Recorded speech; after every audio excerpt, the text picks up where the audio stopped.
Hello, my name is Carlos Daniel, and I'm here to talk about the how and when to take RPE. As a former college and high school basketball coach and former NBA strength and conditioning coach and current collegiate strength and conditioning coach, one thing I know is one of the best abilities any athlete can have is being available. So the best ability is availability. How do we make sure or ensure that our athletes are available to perform at their best at any given time? One of those tools that we can use is monitoring the amount of stress and load that we ask them to endure as coaches. A low cost and time efficient load monitoring tool is RPE.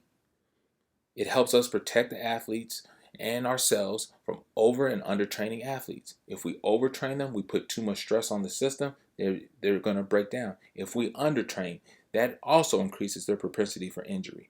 So this is like I said, it is a low cost, time efficient load monitoring tool that can help us help the athlete and ourselves to make sure that they're available to do what they do well at the very highest level possible.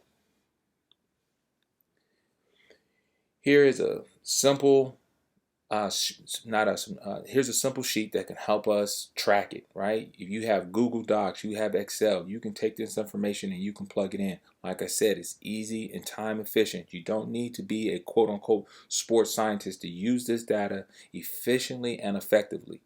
Here you can see it's just the name of the athlete. It's if you have predetermined groups, you can plug that in. You take the RPE and you take the duration. The chart here gives you a good description of what each of these numbers stands for, and it also kind of gives them a smiley face visual that they can maybe identify with as well. Simple enough, right? Next, important. It should be taken 15 to 30 minutes post practice. It should be taken by the same person consistently. Why? That seems a little odd, but why?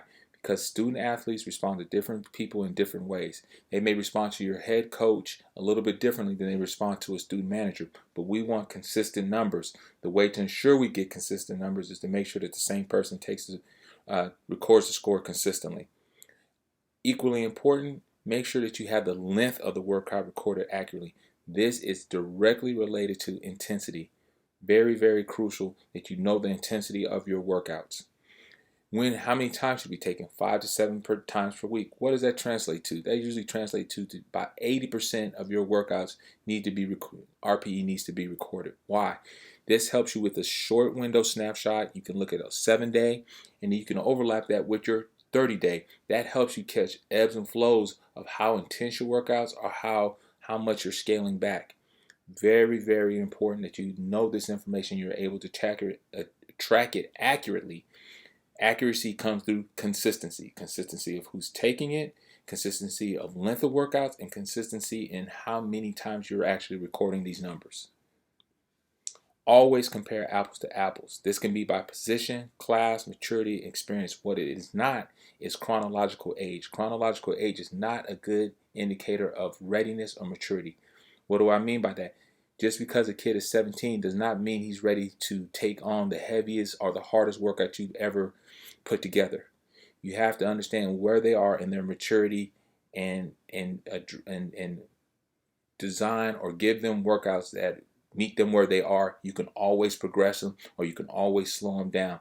But by using blanket workouts or intensities can be very, very detrimental to the athlete, which eventually is detrimental to you because they're not available to you.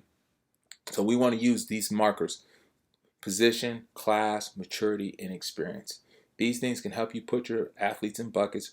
That allows you to compare them to other comparable athletes and always compare them to themselves to see if they're progressing or moving backwards. Simple enough, right? We always want to compare apples to apples. Also, this helps as well because athletes may perceive workouts differently. You may have one athlete who knows the coach, has been through a similar workout, therefore knows how to pace themselves. They give that workout a score of a 5.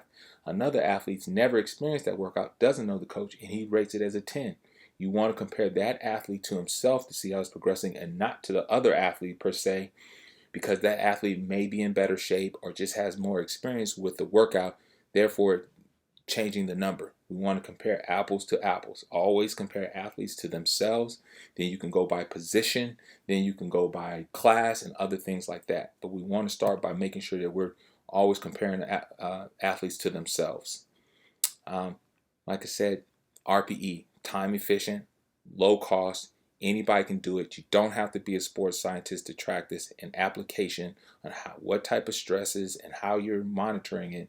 This is an easy, effective tool to do so.